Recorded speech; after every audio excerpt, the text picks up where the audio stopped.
খেয়াল করেন আমরা শুকরিয়া কেন আদায় করব সে কথা বলছিলাম। রাসূল করিম সাল্লাল্লাহু আলাইহি সাল্লাম পেটে খাবার নেই, প্রচন্ড ক্ষুধা, বাসায় খাবার কিচ্ছু নেই। এমনকি আপনি ইচ্ছে করলে, আমরা ইচ্ছে করলেই কিচেন রুমে গিয়ে কয়েক গ্লাস পানি খেয়ে নিতে পারি, এমন পানির ব্যবস্থা মরুভূমিতে কি অ্যাভেলেবল আছে? নেই।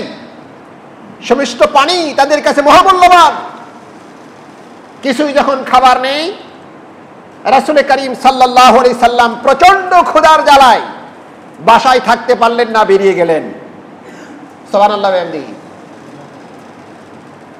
কে উনি? বিশ্বনবী সাল্লাল্লাহু আলাইহি ওয়াসাল্লাম, যাকে অন্য আরেকটি বর্ণনায় বলা হয়েছে, হে রাসূল, তুমি যদি চাও তাহলে উহুদ পাহাড়টাকে তোমার সম্পদ বানিয়ে দিয়ে তোমার পিস পিস আমি পরিচালনা করে দেব, তুমি যেখানে যাবে সেখানে এই সম্পদ থেকে তুমি ভোগ করতে পারবে। যেরকম সুবহানাল্লাহ। আল্লাহ রাসূল বলছেন, আমি তো এইটা নেওয়ার জন্য আসি নাই। আল্লাহু আকবার। আমরা একটু বোঝার চেষ্টা করি ভাই। বাইরে সাউন্ড হচ্ছে না, একটু দেখেন। আমাদের মুয়াজ্জিন সাহেব সম্ভবত আজকে নেই, তো এই জন্য হয়তো সুইচগুলি দেখেন, বাইরের সুইচটা আপনি অন করতে পারেন কিনা। না, ভলিউম ঠিক আছে, ভলিউম বাড়ানোর দরকার নেই, কোনো একটা সুইচ অফ হয়ে আছে, দেখেন।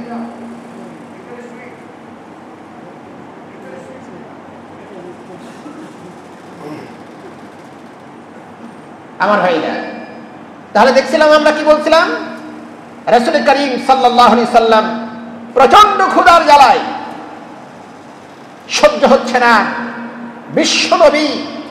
বিশ্বনবী যিনি সমস্ত নবীদের সরদার, যিনি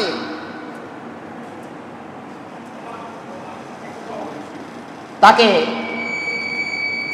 আল্লাহ রাব্বুল আলামিন এমন অবস্থা তৈরি করে দিলেন যে উনি আর তার রুমে থাকতে পারলেন না। উনি বাসা থেকে বেরিয়ে রাস্তায় বেরিয়ে গেলেন, আর উনি চিন্তা করছেন যে আমার এই অবস্থা, না জানি আমার উম্মতের কি অবস্থা। সুবহানাল্লাহ। আল্লাহ রাসূল নিজেকে নিয়ে যতটা চিন্তা না করেছেন, তার চেয়ে বেশি চিন্তা করেছেন কাকে নিয়ে? উম্মতদেরকে নিয়ে। আল্লাহু আকবার। আল্লাহর নবী বেরিয়ে গেলেন। কিছুক্ষণ পরে হযরত আবু বকর রাদিয়াল্লাহু তাআলা আনহু ঠিক একইভাবে ছটপট করতে করতে আল্লাহ রাসূলের কাছে এসে উপস্থিত হয়ে গেলেন।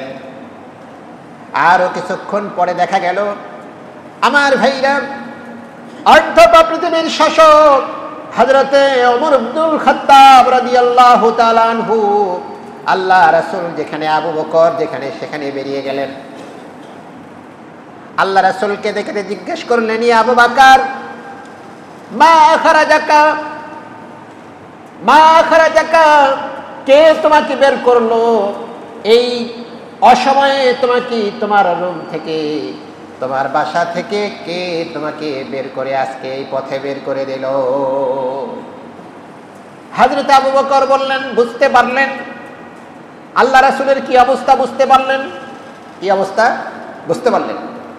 এজন্য আবু বকর বললেন, রাসূলের প্রশ্নের উত্তরে বললেন, ইয়া রাসূলুল্লাহি আখরাজানি মা আখরাজাকা ইয়া রাসূলুল্লাহ। সুবহানাল্লাহ।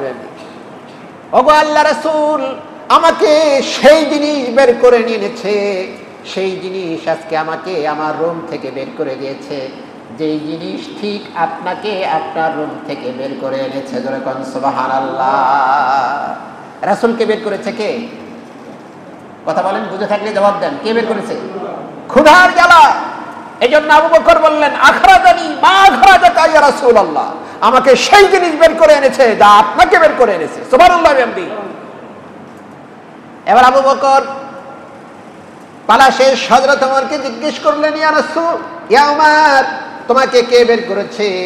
হযরত ওমর একই জবাব দিলেন, ঠিক আমাকে সেই জিনিস বের করে এনেছে রাসূলুল্লাহ, যা আপনাকে আপনার ঘর থেকে বের করে এনেছে। যেরকম সুবহানাল্লাহ। লম্বা হাদিস, সংক্ষেপে বলি ভাইরা আমার, এই তিনজন একজন আনসারী সাহাবীর বাসায় গিয়ে উঠলেন, আর সেখানে বললেন, নক করে বললেন, তোমাদের কিছু খাবার আছে নাকি? বাসায় মেহমানদারি করার জন্য কিছু আছে নাকি? বসতে যাওয়ার পরে বাসা থেকে খবর আসলো খাবার তেমন কিছু নেই, কয়েক টুকরা খেজুর আছে আর কিছু পানি আছে। আল্লাহ রাসূল বললেন, সেগুলি আমার কাছে আনো। এই কিছু খেজুর আর কিছু পানি, কয়েক টুকরা খেজুর আল্লাহর নবীর কাছে যখন আনা হলো, আল্লাহ রাসূল খেজুরগুলি আবু বকর ওমরকে দিয়ে পানি পান করছে না, চোখ দিয়ে অঝর নয়নে পানি বেরিয়ে যাচ্ছে, চোখের পানিগুলি বেরিয়ে যাচ্ছে। আবু বকর বললেন, ইয়া রাসূলুল্লাহি, এখন তো খাবার পেয়েছি, কেন কাঁদেন? আপনি কেন কাঁদছেন? কেন চোখ দিয়ে তো পানি বেরিয়ে যাচ্ছে? আমাদের তো কিছু খাবারের ব্যবস্থা আল্লাহ করে দিয়েছেন। জোরে বলেন সুবহানাল্লাহ।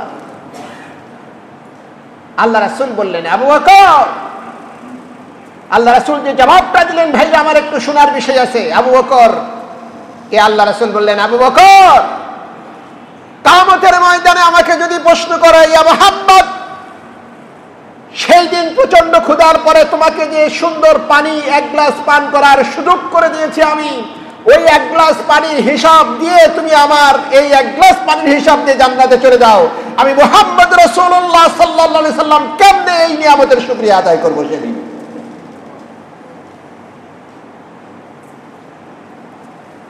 আমার ভাইরা, লম্বা হাদিস ছোট করে বলার চেষ্টা করেছি।